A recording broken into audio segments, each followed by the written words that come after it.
Well, hello there! I hope you're having an amazing day and that you're feeling as excited as I am to talk about numbers today. No more small talk, let's go right into action! And the first question of the day is going to be, what are numbers? Of course not, I was just kidding. Of course we're not going to discuss what numbers are. Maybe you're some kind of a wunderkind and you can actually learn programming languages and not even be able to read and to know numbers and stuff like that. So yeah, let me explain what numbers are. So this is a number, and this as well, and this. Now that we know what numbers are, I feel like we can continue our discussion about numbers in Rust. I mean, not any numbers, but integral numbers. So numbers without a decimal point, because numbers with a decimal point are going to get their own video very shortly. In Rust, integral numbers come in two main flavors. So we have signed integral values, which can be both positive and negative, and also we have unsigned integral values. So these numbers are always positive, they cannot be negative. And I will prove that to you in real life, in our Visual Studio Code later on.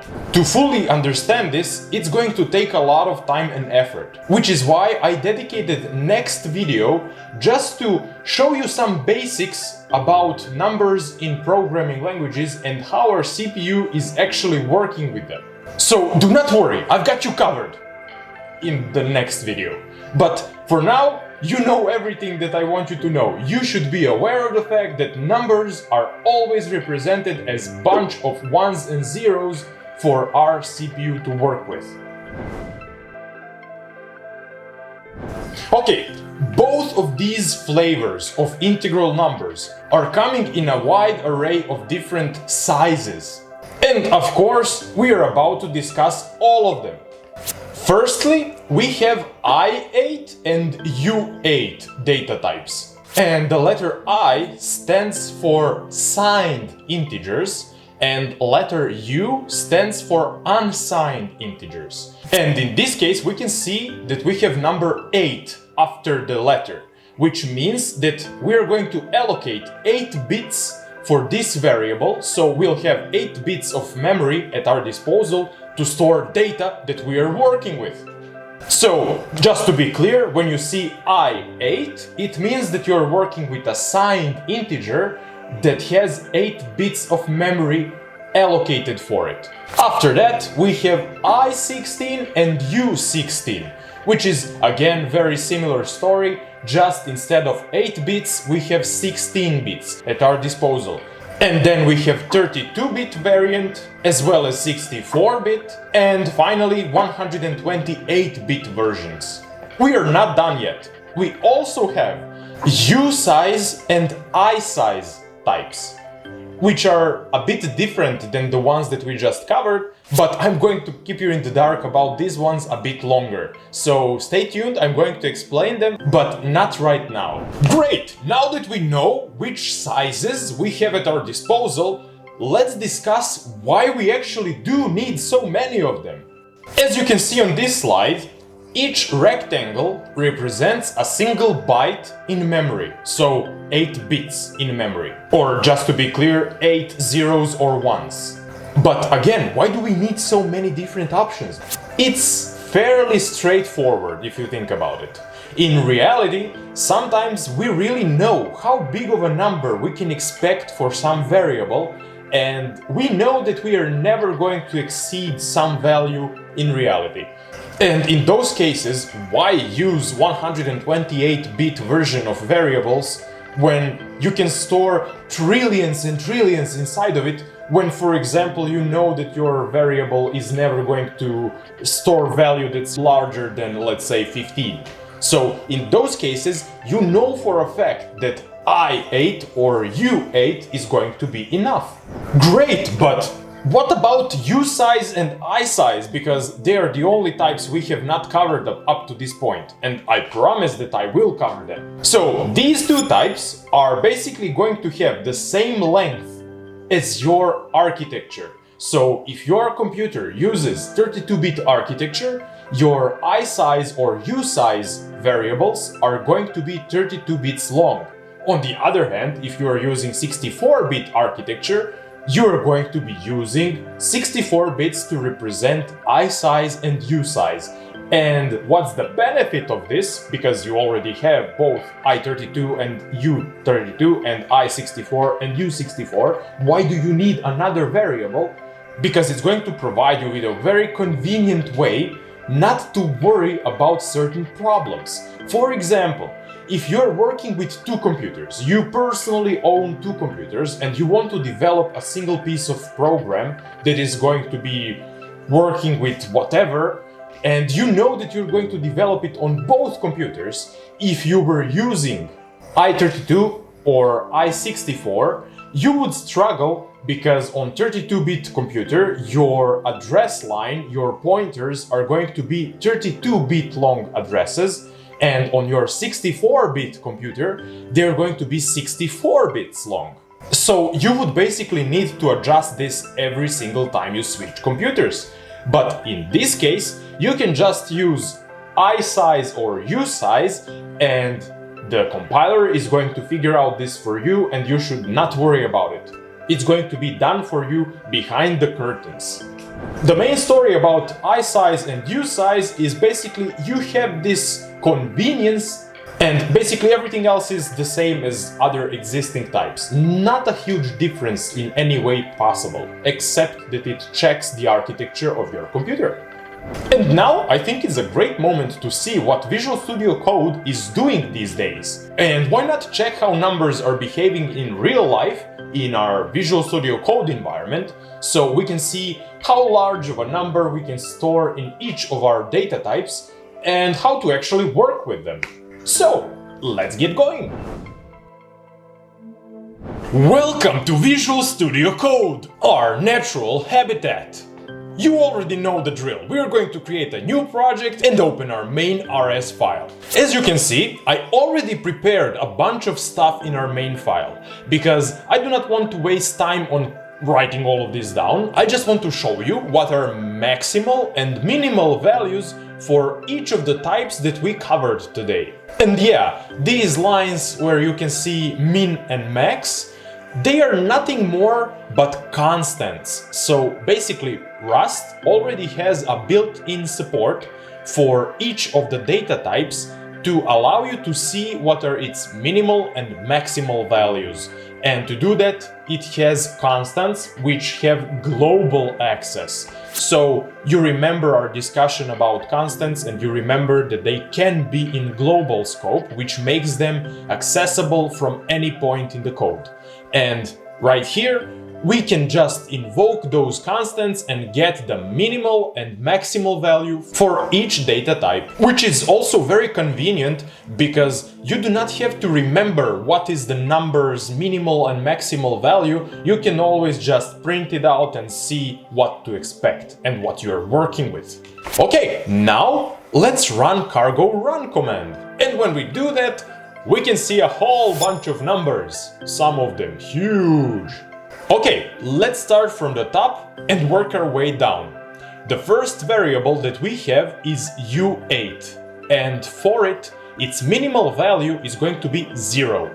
But why 0? Because we are working with unsigned integers, so they cannot be negative. You cannot store a negative value inside of unsigned value, which means that the minimal value is going to be 0.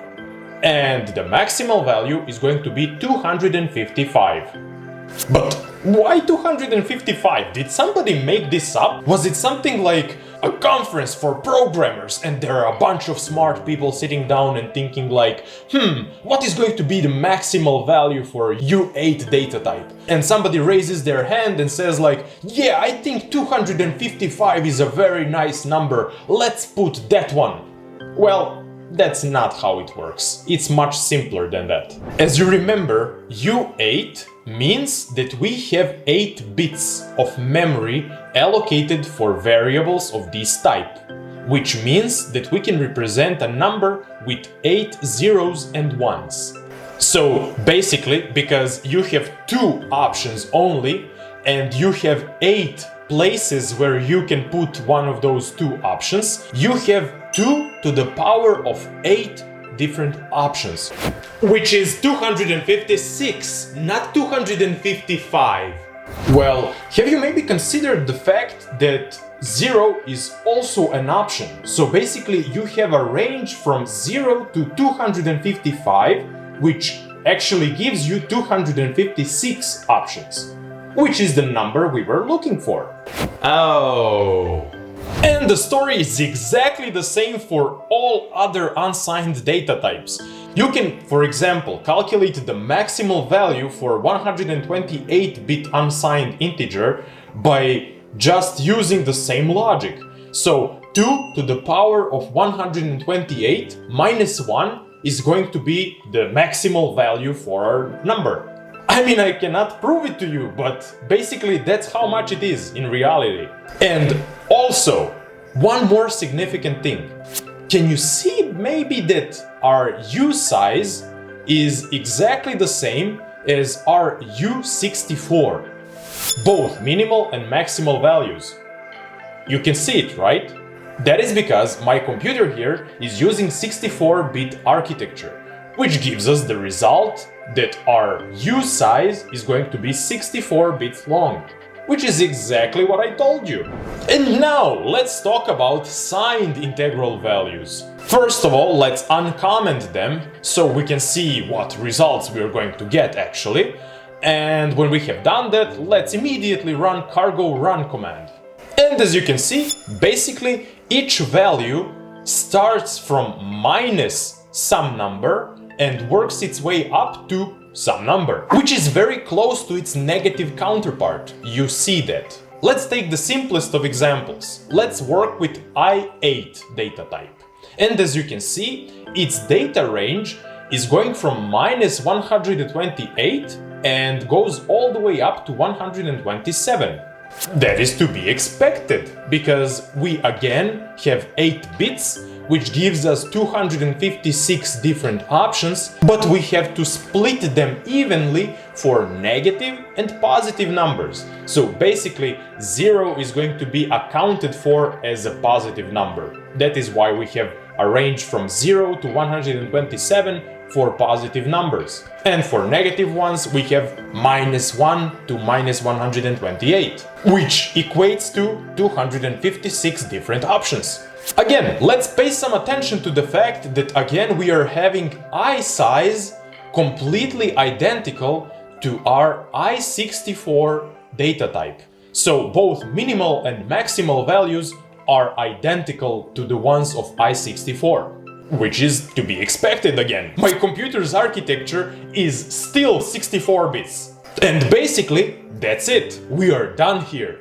No, I said we are not done. We are not done because you promised us that you cannot assign negative values to unsigned integers, and you did not prove it, and I do not take your word for it. But of course, sorry about that.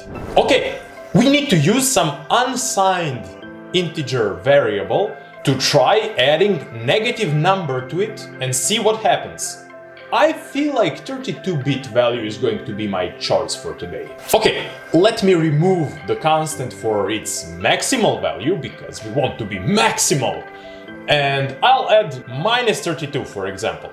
And when I run cargo run command, we get no error. But why is that? That is because if you take a closer look, you will see that our variable is still named U32max, but its inferred data type is no longer U32. Now it's I32, because the compiler saw that we added a negative number to it, and it immediately figured out, aha, this is not unsigned integer, this is a signed integer. So it updated its data type.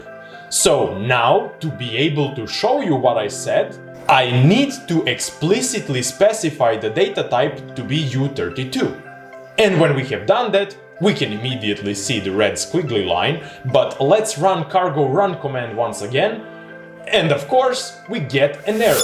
which was expected. And the error states that you cannot assign a negative value to an unsigned data type variable, which means only one thing. Now we actually are done, so we can close our Visual Studio Code application. And that, my friend, was everything I have prepared for you for this video. I hope that you enjoyed it, and even more so that you found the stuff I was talking about useful. If you did, I would like to kindly ask you to subscribe to this channel and like this video, because it's going to help both me and the channel grow. And also, I would like to thank you in advance for doing that.